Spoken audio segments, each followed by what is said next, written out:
If we want a world that has less violence and more understanding in it, then we need to remove, as much as possible, sources of social conflict, especially unnecessary sources of social conflict. Because there's always going to be fights over water rights or property rights or who knows what. But religion, at its core, is divisive. Religion builds walls between people, insiders, outsiders, the chosen versus the damned, the elect versus the evil, the infidel.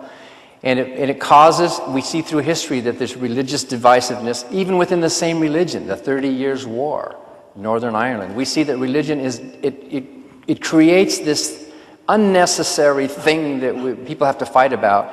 It wouldn't get rid of all social conflict, but it would be wonderful if we could educate. Debates like this can serve a purpose of educating to the fact that most religious claims that are based on faith are irrational, and if they're irrational, then they are dangerous to our thought processes, which we need even more desperately as the world gets tougher and tougher to live in. And the faith of the founders of the religion was basically an irrational thing. Most of the founders, like Joseph Smith, Muhammad, Jesus, they were these kind of obsessive, compulsive people who thought they had to shape the world into their view. And look at how all these sheep just follow along. That is dangerous to be sheep. We should not be slave. Paul called himself a slave of Christ, proudly. And Paul said that a Christian should bring into captivity every thought unto the obedience of Christ. Captivity is not freedom. In Proverbs, it says, lean not on your own understanding. It also says there's a way that seems right unto a man, but the ends thereof are ways of death. That is dangerous, to surrender your mind to someone else's mind, be it a god or a dictator or a master or a church or a pope. It is better for the world if we learn from debates like this that, hey, we atheists aren't just a whole bunch of mad, angry people because we want to be free to sin and go out and kill and rape. That we atheists actually have reasons for why we reject. And I think that's a very useful educational and public thing. Thank you, Mr. Barker. This ends our questions for the debate. We'll now move into the question and answer portion. For this, we have the pleasure of having John Figdor, an MTS candidate at Harvard Divinity School, to moderate this portion. Mr. Figdor? We'll begin with a question from our esteemed colleague Andrew Chen from the Harvard Radcliffe Christian Fellowship. While he will be able to ask a follow-up question, I will ask that the rest of you refrain from doing so in the interest of time. Thank you very much. Andrew? And then we have 2 minutes for, 1 minute actually for each of these answers. Sorry? We each got to go. Yeah. Well, actually, it depends who he asks. Hi. In light of the design of this debate and debates in general, Is there more water anywhere? what value do each of you place in humility, and how do you feel like you express humility in your personal lives? Did you say humility? Yes. Okay. You go ahead if you want. You have 1 minute, Mr. D'Souza.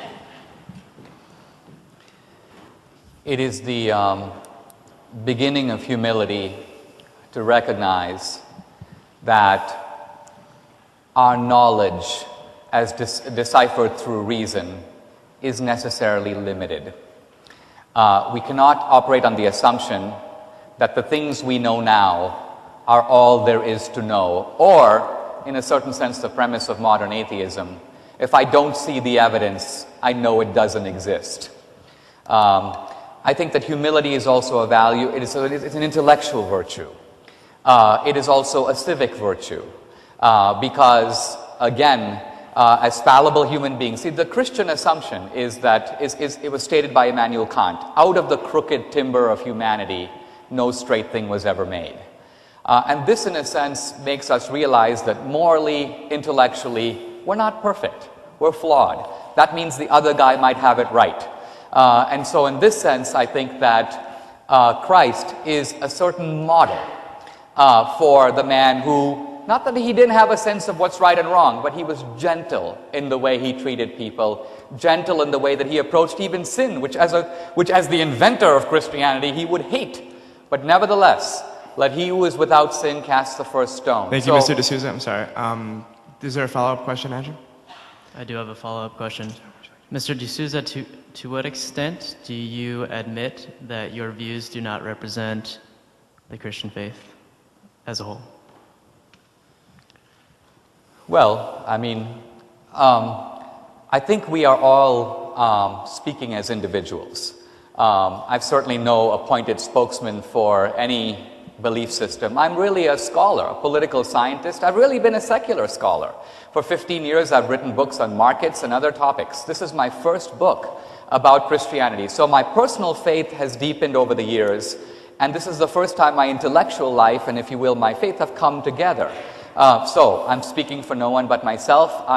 What I'm trying to do is something perhaps a little different. There's Christian apologetics, and most of it goes on within the churches. What I'm trying to do, if you will, is engage atheism on its own ground. So you'll notice, for example, that at no point today have I appealed to authority or revelation or an encyclical or even scripture. I've essentially argued on the same terms as Dan Barker. And that's why it shocks me that he basically says these religious views have to be somehow excluded from the public square because they are dangerous. Meanwhile, apparently his views are perfectly safe and they should have a monopoly in the public square. This strikes me as ludicrous. Thank you. Please. Mr. D'Souza, I'd like to ask you a question. You stated that the God was omniscient earlier in the presentation. Now, accepting that term, I would like for you to ask how an omniscient entity, when creating this planet and the human beings, could screw up so badly. They had Adam and Eve, their first progeny was a murderer, and going through 10 or 15 generations, this omniscient entity had to acknowledge that he had made such a mess that every man, woman, and child was murdered by drowning.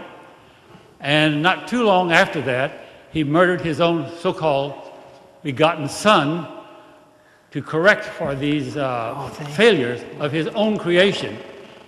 And this doesn't sound like an omniscient entity to my understanding of the English words. I mean, I expect competence. Yes.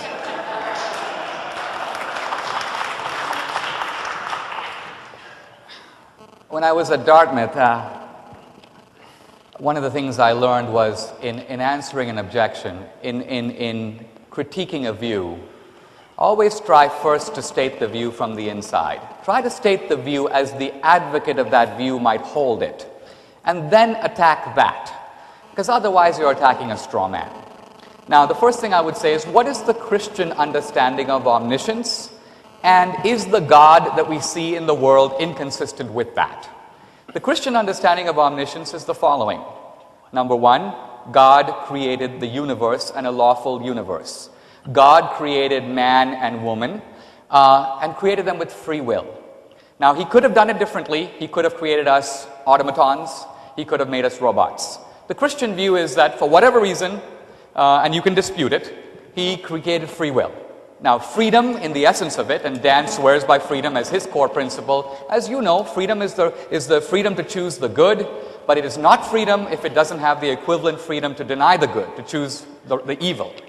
And so Christians are not surprised to see evil in the world, particularly moral evil. It is the direct consequence of giving human beings free will. Thank you, now, Mr. D'Souza. Thank you. Next question, please.